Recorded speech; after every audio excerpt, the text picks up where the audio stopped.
What's happening, y'all? It's Tone Space. Yo, salute to everybody, man. I want to first say happy pre-election night. Elections are tomorrow. Get out there and vote. If you haven't already, stand on the long lines if that's what it takes. That's personally how I'd rather do it. I want to do it as direct as possible. If you're watching alternative media, even regular media, if you're really studying things, there's a whole bunch of election tomfoolery and effery going on and going around.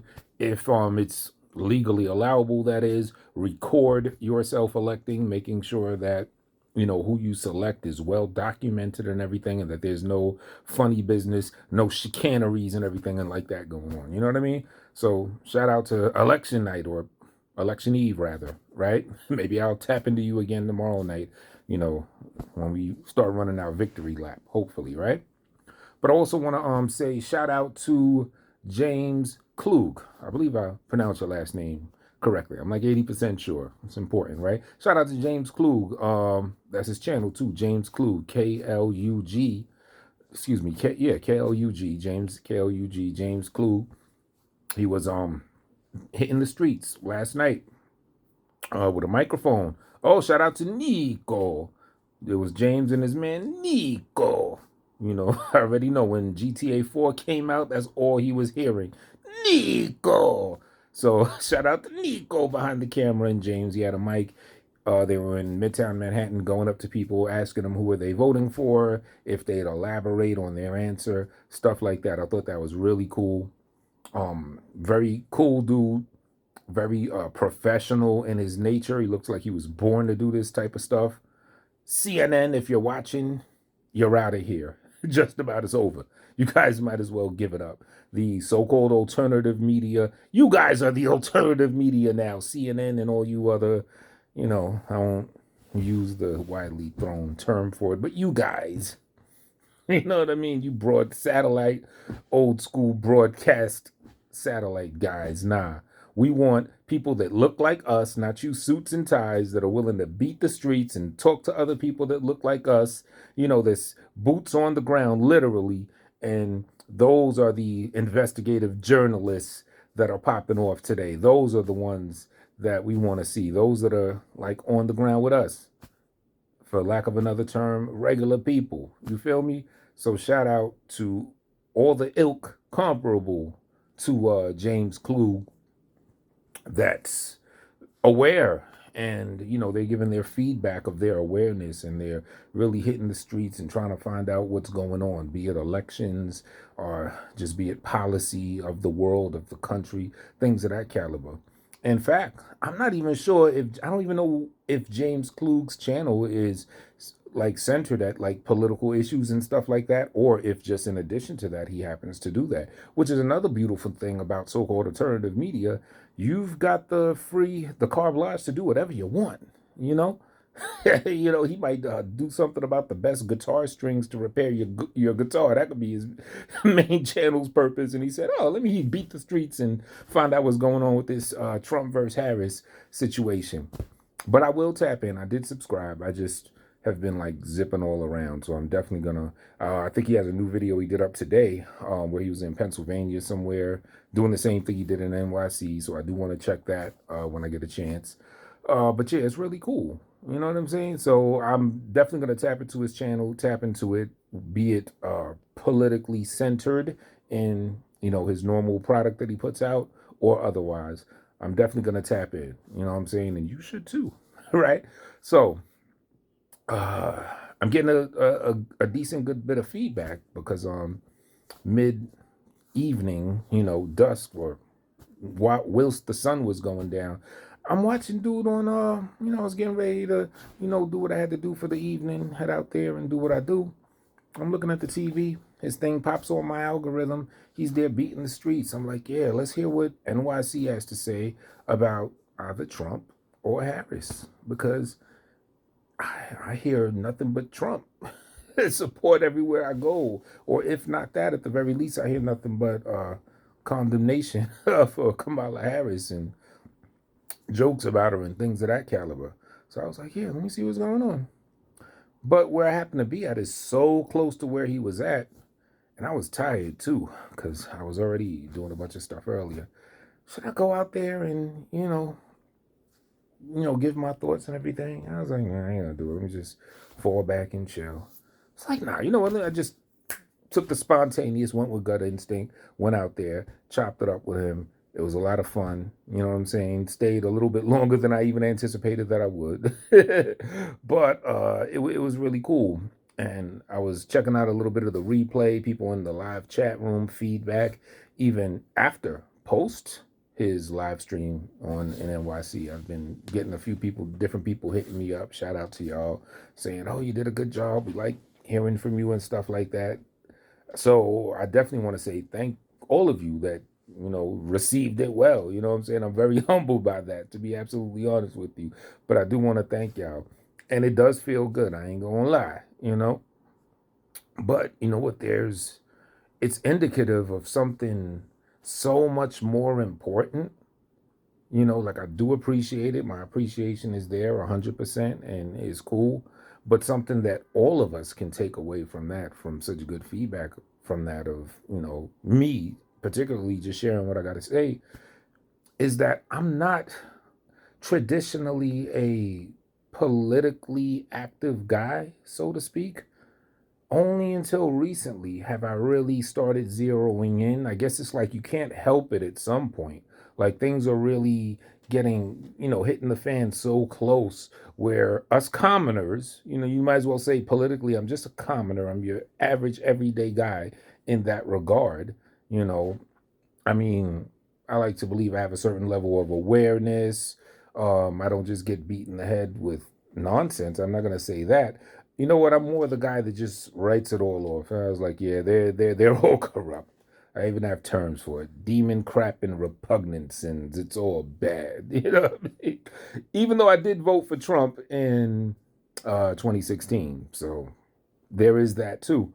But I'm just saying I'm not like I don't know the lingo, the this pill, the that pill, the the different terminologies. Like I'm not seasoned into talking my talk, giving my spiel about political matters. So to get such good feedback, y'all were just giving me feedback just for general common sense, just for general regular stuff from someone that's his boots to the ground and is regular in regard to all this, that is just experiencing this environment just like all of you guys, with no real traditional affinity towards a Democrat or a Republican or anything. Just somebody that's out here busting my ass, working, doing what I got to do to thrive, to strive, to survive, to excel. To build success and pass them on to generations, just like all of you guys. You know what I'm saying? So to hear that feedback, it's from someone that doesn't even do this. And it just goes to show like how much just ground level common sense certain things are. Like when you look into the status of the countries of Russia and Ukraine, and you hear Putin, who's a straight up goon, like I said, you could just tell by his countenance, the way that he acts, the way that he talks. And he's saying like, look, if you guys approve these NATO weapons, and then if we get a hint that you're gonna try to send them things our way, yeah, I'm gonna consider our nuclear arsenal. We've got the biggest cache of nukes, even more than you guys in the U.S. We're gonna consider blowing something up. You know, like you could just tell, like just being a people person, you read people. You could look in the man's eyes. You could tell just by his calm demeanor that man is not playing. So yeah, when you've got one side that's supporting those that are supporting Ukraine and getting the advantage in the war because it's so unfair, or whatever excuse they give, for Russia, they're oppressing them, let them do this. Yes, NATO, yes, you could use these NATO approved weapons. Go ahead, do your thing without heeding Putin's warning. And then you have Trump, who has a relationship with this man. I mean, it's just common sense. You don't have to know all these fancy political terms to just look at it objectively and say, okay, the man that has spoken to Putin probably at least a few dozens of times or whatever in the past through the years that has built a relationship, whether they're friends, associates, whether they don't even like each other, they still have a relationship to the point where you could get them on the horn and be like, come on, man, how are we going to work this out so that this whole world isn't frying in 73 minutes from the first time that you make good on your warning? You know what I'm saying? Shit like that is just so obvious. I'll give you another one from me, a commoner's perspective.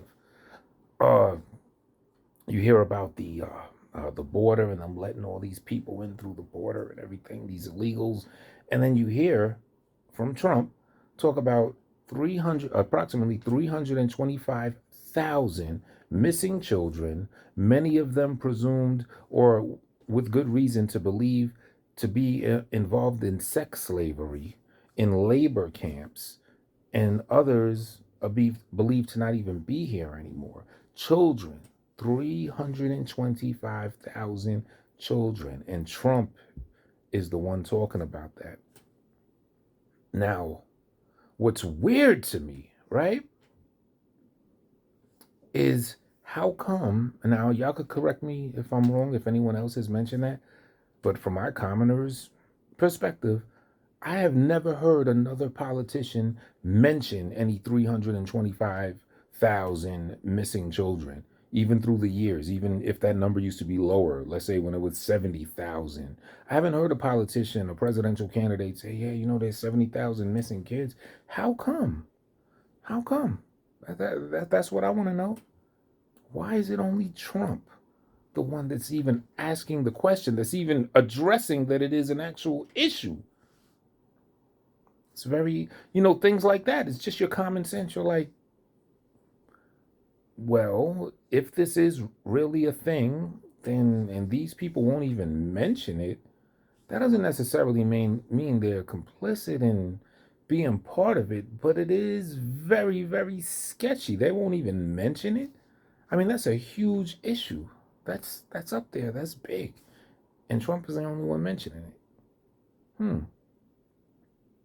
So it's like, things like that. Like, excuse me. So yeah, it's just like just general common sense. So to hear feedback from just someone that's going off the top, just saying regular shit. That's all it is, regular shit. And I don't know. It's a little bit overwhelming, but it's a beautiful thing because it shows how far we've come. I want to say, a lot of people, scientists even, or biblical prophecies will talk about a quickening and stuff like that, and a certain level of waking up or getting further awakened than you were in times past. Like imagine this, like, I don't know, let's say 15 years ago. A lot of the things I was saying, some people might say, oh, he's a kook. But nowadays it's becoming so much more like known. And it's like when you really look into some things, like as I've been doing recently, all right, you read something, you watch something, and they make a claim. They say, yes, these documents have been declassified. This is real. This is not just a conspiracy theory. Yes, it was a conspiracy of whatever nonsense they pulled, but it's a conspiracy fact, or it's a fact that this conspiracy did happen. Here is the declassified document of the CIA being active in doing this, FBI being active in doing this. Oh, here's one of these people, elites, as they would call them. Look at this publication that he wrote 30 years ago about the New World Order and the plans. And here are these white sheets, or white papers as they call them, with the step-by-step plan of how they're going to degrade society to bring us closer to that one rule government.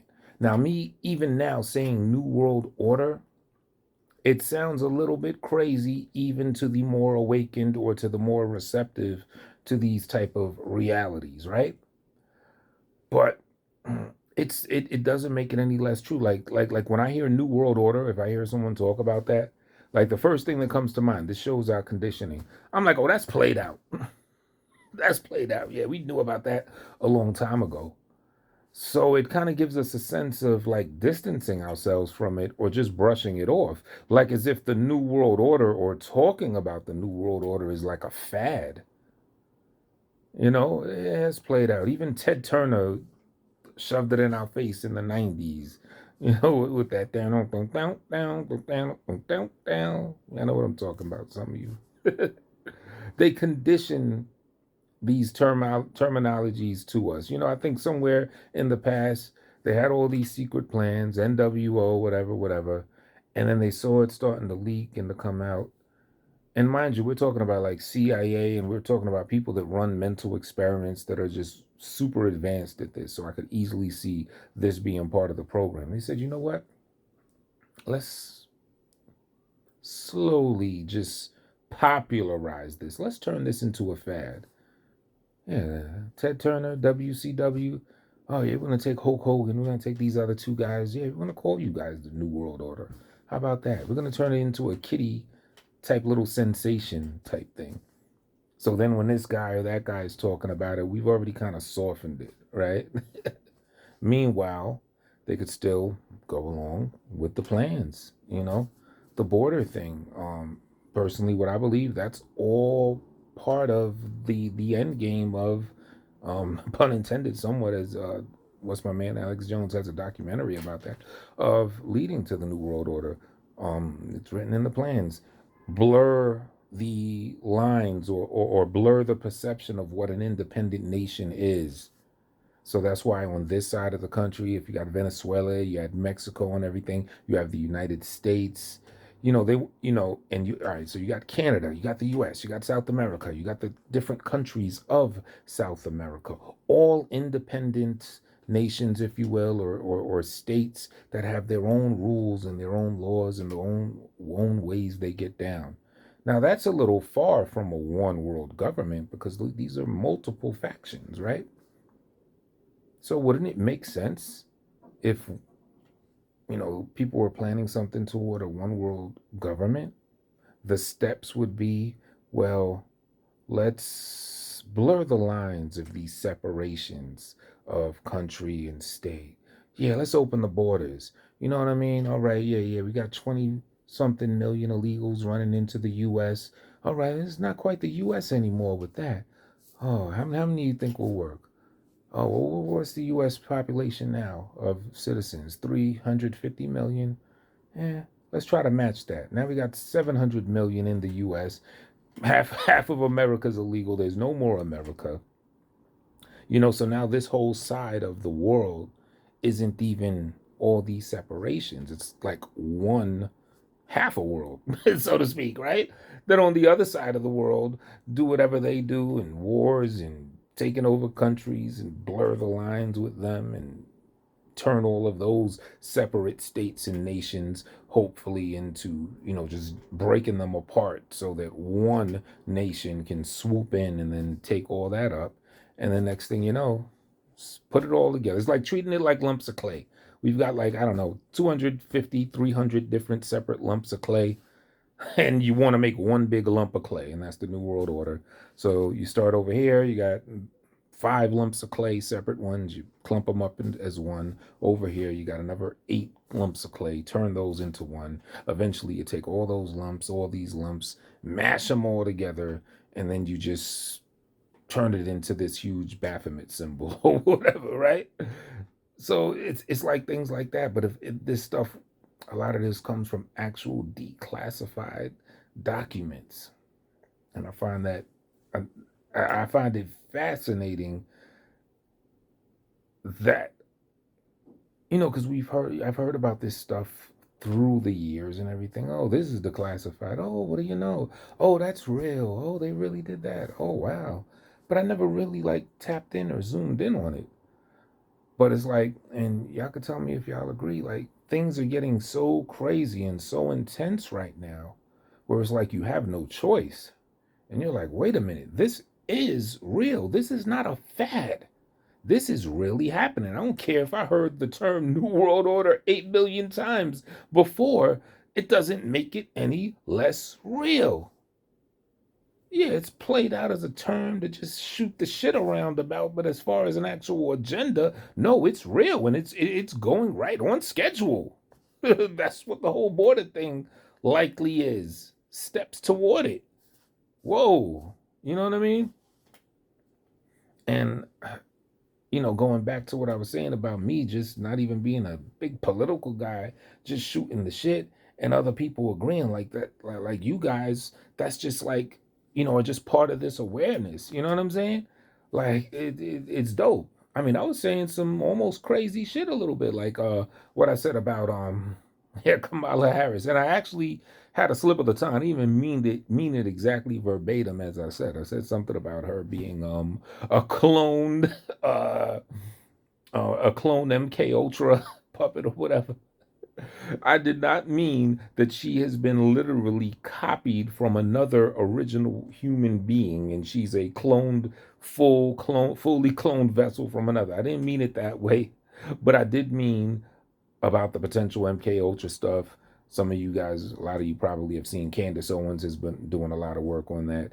To summarize it, she's found that Kamala Harris's mother, or who's to believe to be Kamala Harris's mother, worked for MK Ultra, worked for the CIA under the MK Ultra program. I believe she specified in doing experiments on apes specifically. And then Candace had another guy that knew the family, and he said that yes, she was a very strict mother to Kamala, and he strongly suggested that she, with her MK Ultra experiments and techniques and experience, he strongly suggested that she, as a mother, used many of those techniques, albeit a lighter version than the big stuff that she was doing in raising her daughter. Now, if you ask me, it might not be a light version. All right, you're experimenting on people or apes or whatever. You might do something for a certain time period. Sure, it might be intense, but if you do a lighter version of your MK Ultra tactics in raising a daughter that will be known to be Kamala Harris, you're still raising your daughter. You're going to do it year after year after year after year. So even if it's a lighter version, the repetition and the consistency and the cumulative time of you doing that stuff, it may hit different. It may even hit harder than the bullshit you were doing with the apes or whatever for, I don't know, 8 weeks or some shit like that. But that's where that came from. And people in the comments or in the chat room were like, yeah. They were like, yeah, MK Ultra Club. But I think they understood what I meant. Sometimes it's just an energy. People pick up on it. I think a lot of you guys kind of picked up that I didn't really mean that she was an actual physical clone from another human. More like clone like. She's probably been wiped as a vessel, and that's why she's able to tap into like every culture on the planet, depending on what audience she's speaking to, and still at points just glitch out and then just, I guess, laugh hysterically to reset herself. I don't know, man. Excuse me, y'all. But I'm rambling. I didn't mean for this to be that long. In general, I just want to say thank y'all for the support and shout out to y'all. It really shows me where we're at. Oh, I also want to shout out back to James Klug. I was zipping around the city, so I was only tapping in, able to tune in a little bit. He had another brother on. Pardon me for forgetting your name. Or I don't even know if I heard it at the time. I was doing a lot of stuff. Dude that came on toward the end of the stream with the, I believe it was a jersey of some sort, hockey jersey or something. Oh yeah, he was shooting the ballistics, kicking the ballistics, man. Shout out to you. And that dude sounded like he was politically sound or experienced. You know what I'm saying? Like he really knew his stuff. You know what I'm saying? He wasn't a commoner per se. You could tell that he does this. And if you got a channel, share it with me. So because I think he said he had a channel. If you watch this video or if anyone can link me to his channel, that'll be cool. I definitely want to check it out. He said something really good that I really like. I guess for all of us New Yorkers, what you said. He said, yeah, when we vote tomorrow, There's going to be something about a proposition. I think he called it Proposition 1. And to summarize it, Proposition 1, they're going to put some old wizardry type of ways and word salads that, in essence, is saying that if you agree to Proposition 1, you agree that your little boy can go to a public bathroom and share that bathroom with a weird person that has changed up their body and did weird things to it, to put it lightly, and that your little child can share the bathroom with that person. You know what I'm saying? Like circus freakish type of individuals can, use the same bathroom as people that don't do that, so to speak. So if you don't like that, don't do Proposition 1.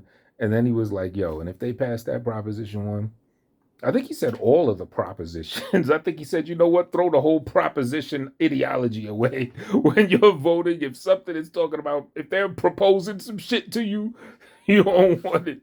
Fuck all the propositions. But specifically Proposition 1.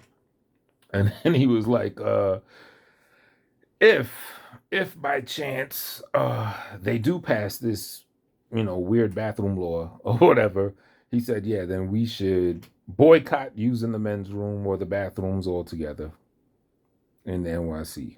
Now, I think this is specific to New York City that he was talking about. So if they do pass Proposition 1, come on, y'all, let's boycott ever using the bathrooms again. Who even wants to do it at that point after that, right?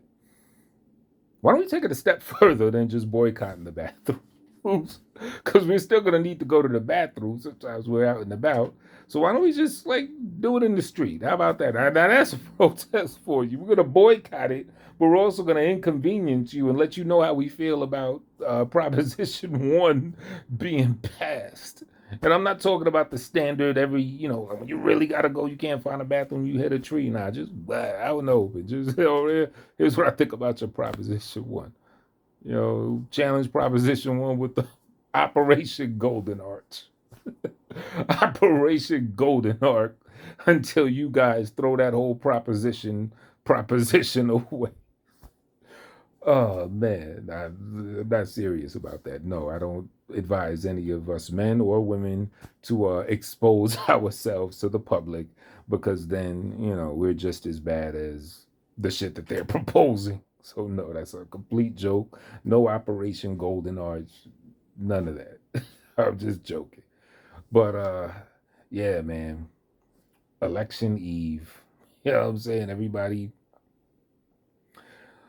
hopefully we link up again, or I pop on here or whatever, or I don't know. I've been thinking of, shooting my little shit on, in recent times. I'm like, yeah, there's a lot of important, serious stuff going on. Actual brink of World War III. This is crazy. But like I said, I've never been all super political. You know what it is? I always thought it's some advanced shit that goes over my head. Like I knew if I were to really look into it, okay. But I always thought there was a super learning curve to it all. And then when you really dig in, no, there is no learning curve. That's the whole point of what I'm saying. It's all just common sense. Common sense. Like when Donald Trump gets up there and he talks about, yeah, the inflation is through the roof. Now, with me as president, we'll have a little bit of inflation, but we'll keep it between 1% and 2%. Because you have to have a little inflation, because if you don't, then you'll go through deflation. And then you say, all right, well, let me look that up, see what that means. And then you look up the reasoning to that, and you're like, oh, this shit makes perfect sense. There's no big mystery. There's nothing really over my head to understand inflation. Sure ain't nothing over my head to understand being on the brink of World War III and the Fallout 76 wasteland becoming a reality. There's so many other things. Shortages of this resource and how it could, it's all like a pattern that everything in life fits. Everything has its pattern. And a lot of times, they're simple to understand. So, but I don't know. The way I like to talk and the shit I like to say, I can't do it on YouTube. So, y'all, some of y'all know I do music. I just had a song where I'm talking about a certain, well, what they deem medical information. I'll just say that. I don't think, yeah. I think it was just medical information. They deemed it medical misinformation. So, if anything, probably be able to catch me on Rumble. I just started. No, I actually didn't just start, but I just, got back checking out X, formerly known as Twitter. Doing my little 1-2 thing there. So yeah, I don't know. YouTube, I don't think I could do it. Shout out to YouTube though. Again, shout out to James Klug. He's doing his thing. He's sitting on like almost 500,000 subscribers. Again, very well deserved. Dude looks like he's about this life, like he was born to do this. Hitting the streets. That's what we want. We don't want CNN reporter, and then they got a green screen in the back of them in the war. Some propaganda. Let me stop running my mouth, y'all. Peace to everybody. Let's have a good election.